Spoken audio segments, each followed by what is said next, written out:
Did you know vaccination starts even before the baby is born? It actually starts during the pregnancy itself and continues till your baby becomes a teenager. Watch this video to find out all about vaccines that I have taken for me and my baby. What they are, how they work, what's the national vaccine schedule in India, how much it all costs, and as a bonus, I'll tell you all about the new painless vaccines. So do watch till the end.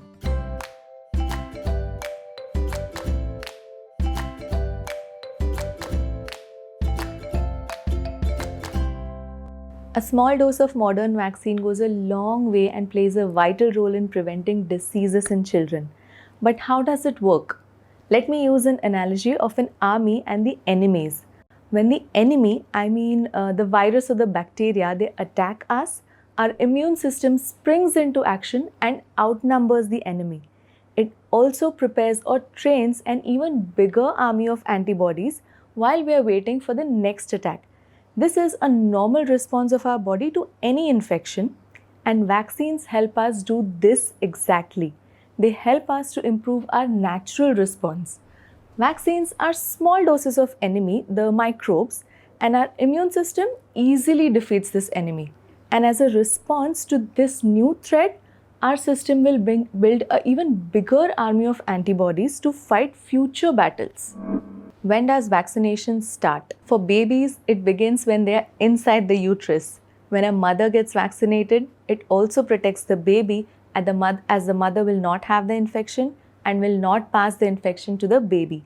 Plus, the antibodies developed in the mother also get transferred to the baby and the baby gets protected via the placenta. In the 4th month, I was given the influenza or flu vaccine and then the 3-in-1 Tdap vaccine, which is diphtheria, pertussis and tetanus in the last trimester. In India, in general, all pregnant women are given this Tdap vaccine. Oh, and about the new COVID vaccines. As of today, when I'm uploading this video, these vaccines are not given to any of the pregnant women or all of those who are breastfeeding their babies. So what's the vaccination schedule in India? On your screen, what you see right now, this is what a typical vaccination schedule looks like. This one is from the Indian Academy of Pediatricians.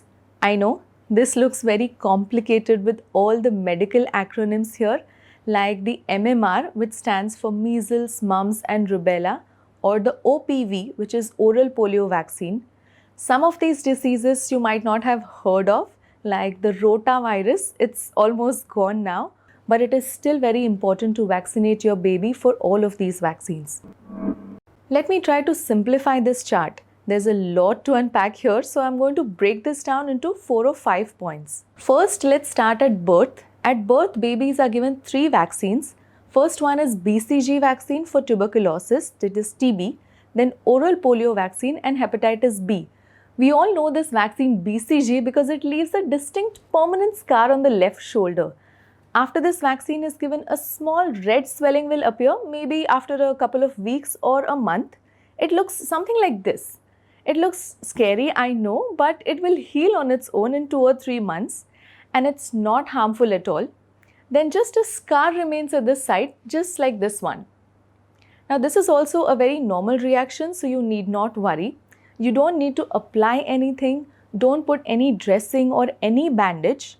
You can give a regular bath to your baby and just avoid tight clothing. Now the next dose is at 6, 10 and 14 weeks. At this time, you will have 6-in-1 vaccine. Now this is a combination of 6 diseases: diphtheria, pertussis, tetanus, Haemophilus influenza type B, hepatitis B and polio. And along with this 6-in-1, you will have the oral rotavirus. Like I said, you may not have heard of some of these vaccines and you don't have to remember these names.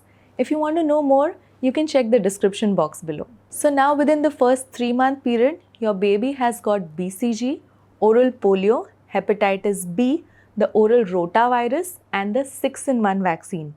Now there will be a gap of 3 months and the next vaccine will be given directly at 6 months, which will be the oral polio again. Then after another 3-month gap, when your baby is around 9 months old, there is the oral polio and the MMR vaccine. MMR, like I said before, is measles, mumps and rubella. Then the last point is the second dose of MMR, which will be given at 15 months, and that is it. Rest of the shots given in the future are all booster doses. By the way, it's very easy to miss these booster doses. We follow the vaccination schedule very diligently in the initial months, but often miss the booster dose, which comes at a later age, like 5 years and all. So do not miss these booster doses at any cost. Just put it on your Google Calendar to remind your future self. If you want to know more about the vaccination program, I have given 2 links. One is to a government website and the second is to the Indian Pediatric Association, so do check that out. Another concern that I have commonly heard is if we have given the baby the injectable polio vaccine, do we still have to give the oral polio drops provided by the Pulse Polio program of Indian government? And the answer is yes. You have to give your child the oral polio drops given by the government, regardless of whether you have or have not given them at the private hospital. It does not have any side effects and it just boosts the immunity of the child.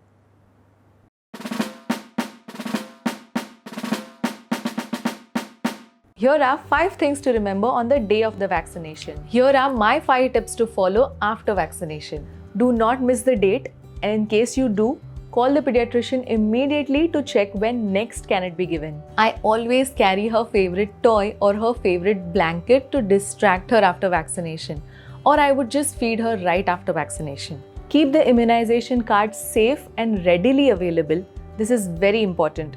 Always carry the baby's medical file and the vaccination schedule along with you. If you see any swelling or redness near the injection site, use a wet napkin dipped in cold water and gently apply on the injection site. What if your baby is sick on the scheduled day of vaccination?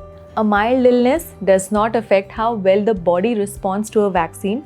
Your child can still get vaccinated. Children taking antibiotics can also get the vaccines. Just check with your doctor if you need to wait till your baby feels a little bit better. I prefer to give the baby a sponge bath and not a regular bath for 2 or 3 days after the vaccination, and I do not massage around the site of vaccination for a couple of days. Inform the doctor if there is any history of allergy during your previous vaccination, or if your baby was continuously crying for few hours or had severe fever. Ask the doctor about any side effects. Ask your doctor about the painless and the painful vaccinations. I was recommended to take the painless one. I'll talk about that in just a bit. After vaccination, pay extra attention to your baby for a couple of days and inform the doctor as soon as possible in case of a very high fever or any seizures. But with the latest vaccines, I have not experienced any fever or any pain. Alright, that was all about vaccines. And now, as I promised you at the beginning, I'm going to tell you about the painless vaccines. Basically, there are 2 types of combination vaccines. Many years ago, only one combination vaccine was available, which covered 5 diseases in one injection: diphtheria, pertussis, tetanus, Haemophilus influenza type B, and hepatitis B. But this had quite a few side effects. It would cause redness and swelling at the site of the injection. Plus, babies would just keep crying for a very long time, they would get fever, and they were in general very irritable. This was a very painful experience. But then they came out with a new vaccine which covers 6 infections. These are the 6 infections that it covers: diphtheria, acellular pertussis, tetanus, Haemophilus influenza type B, hepatitis B, and polio. And the best part about this vaccine is that it does not have any pain or redness at the site of injection. Obviously the injection hurts, but only for a few minutes. But more importantly, there are no side effects. There is no redness, no swelling, no fever, and no irritability. Moreover, this new vaccine is equally effective. The catch here is obviously the price, which is 10 times higher. In all government hospitals, you still have the option of taking the old painful one, which is probably free, and the same vaccine is given in the private hospitals is around 1,000 rupees or so. And the new one, the pain-free or the Hexazim, that cost me around 5,000 rupees, and you will need 3 such doses, so around 15,000 rupees or thereabouts. Okay, that's it then. Hope you found this video informative. Please leave your feedback in the comments or let me know about your baby's experience so I get to know more about how things are at different hospitals and we get to share experiences. So don't forget to write in the comment section below. Until next time, Namaste.